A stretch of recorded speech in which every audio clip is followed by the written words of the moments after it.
Super star Krishna మనవడు మహేష్ బాబు అన్న కుమారుడు జయకృష్ణ హీరోగా, రవీనా టండన్ కుమార్తె రాషా హీరోయిన్ గా, RX100 దర్శకుడు అజయ్ భూపతి తెరకెక్కించిన శ్రీనివాస మంగాపురం శుక్రవారం ప్రేక్షకుల ముందుకైతే వచ్చింది. క్రేజీ కాంబినేషన్ కావడంతో ఈ సినిమాపై మంచి అంచనాలైతే ఏర్పడ్డాయి. మరి జయకృష్ణకు ఇది సరైన లాంచింగ్ మూవీగా నిలిచిందా?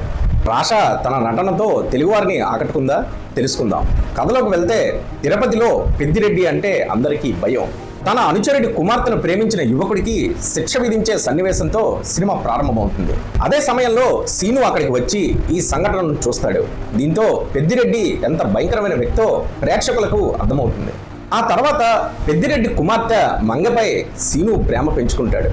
ఆమెకు అప్పటికే మరొకరితో నిశ్చితార్థం అయినప్పటికీ తన ప్రేమను వ్యక్తం చేస్తాడు. ఆమె తిరస్కరించి వెళ్ళిపోతుంది. ఇదే సమయంలో మంగ మేనత్త సీను ఫోటోను చూసి అతడిని వాసుబాబు అని పిలుస్తుంది. మంగ నీకు దక్కదని హెచ్చరిస్తుంది. అయినా సీను మాత్రం మంగ ఎప్పటికైనా నాదే అంటాడు. అసలు వాసుబాబు ఎవరు? తిరుపతికి ఎందుకు వచ్చాడు? పెద్దిరెడ్డి గురించి తెలిసిన మంగ వెంటే ఎందుకు పడ్డాడు? బళ్ళారిలో ఉన్న వెంకటప్ప నాయుడుతో అతనికున్న సంబంధం ఏమిటి అనేదే కథ. ధనిక కుటుంబానికి చెందిన లేదా విలన్ కుమార్తెను ప్రేమించే సాధారణ యువకుడి కథ తెలుగు సినిమాల్లో ఎన్నోసార్లు చూసాం. కొత్త హీరోల లాంచింగ్ కు ఇలాంటి కథలు సేఫ్ ఫార్ములాగా మారే. హిందీలో బేతాబ్, తెలుగులో గంగోత్రి, రాజకుమారుడు వంటి సినిమాలు ఇదే తరహాలో సాగాయి.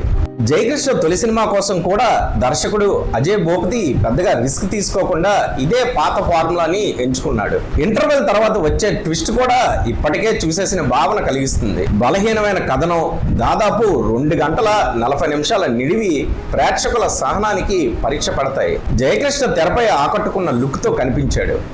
డ్యాన్స్లు, ఫైట్లు బాగానే చేసినా నటనలో ఇంకా మెరుగుదల అవసరం. మంచి కథలు దొరికితే భవిష్యత్తులో నిలదొక్కునే అవకాశాలు కూడా కనిపిస్తున్నాయి. రాషా పాత్రకు పెద్దగా ప్రాధాన్యం లేదు. ఆమె నటన కూడా ఓకే అనిపిస్తుంది. మోహన్ బాబు పాత్ర అతిథి పాత్రలా కనిపిస్తుంది. కథలో ఆయనకు పెద్ద ప్రాధాన్యం లేకపోవడంతో ప్రభావం కూడా కనిపించదు. వయసు ప్రభావమో ఏమో కానీ ఆయన గొంతులో గతంలో ఉన్న గాంభీర్యం కూడా కనిపించట్లేదు. నరేష్, బ్రహ్మాజీ పాత్రలు కూడా పెద్దగా ఆకట్టుకోవు. ఎందుకు ఉన్నాయా అనిపించేలా ఉంటాయి. వడ్లమాని శ్రీనివాస్ విలన్ గా భారీ బిల్డప్ ఇచ్చినా చివరికి ఆ పాత్ర కూడా నిరాశపరుస్తుంది. బలహీనమైన రచన ఈ సినిమాకి ప్రధాన లోపం. అనుచరుడి కుమార్తెను ప్రేమించిన యువకుడిని కఠినంగా శిక్షించిన పెద్దిరెడ్డి తన సొంత కుమార్తెను ప్రేమించిన హీరో విషయంలో ఎందుకు అదే కఠినత చూపలేదనే సందేహానికి సరైన సమాధానం అయితే కనిపించలేదు. పాటలు, సంగీతం కూడా సినిమాకు పెద్దగా ప్లస్ కాలేకపోయాయి. అయితే ఈ సినిమాలో ప్రత్యేకంగా చెప్పుకోవాల్సింది సినిమాటోగ్రఫీ. తిరుపతిని ఎంతో అందంగా కొత్త కోణంలో చూపించారు. ఈ సినిమా ప్లస్ పాయింట్ల విషయానికి వస్తే సినిమాటోగ్రఫీ, అదే మైనస్ పాయింట్ల విషయానికి వస్తే బలహీనమైన రచన, ఎక్కువ నిడివి ఉండడం. జయకృష్ణ తొలి సినిమాకు పాత ఫార్ములా కథను ఎంచుకున్నా బలమైన కథనం లేకపోవడంతో శ్రీనివాస మంగాపురం ఆశించిన స్థాయిలో అయితే కనిపించలేదు. మీలో ఎంతమంది శ్రీనివాస మంగాపురం చూశారో మీ అభిప్రాయాన్ని కామెంట్స్ రూపంలో తెలియజేయండి.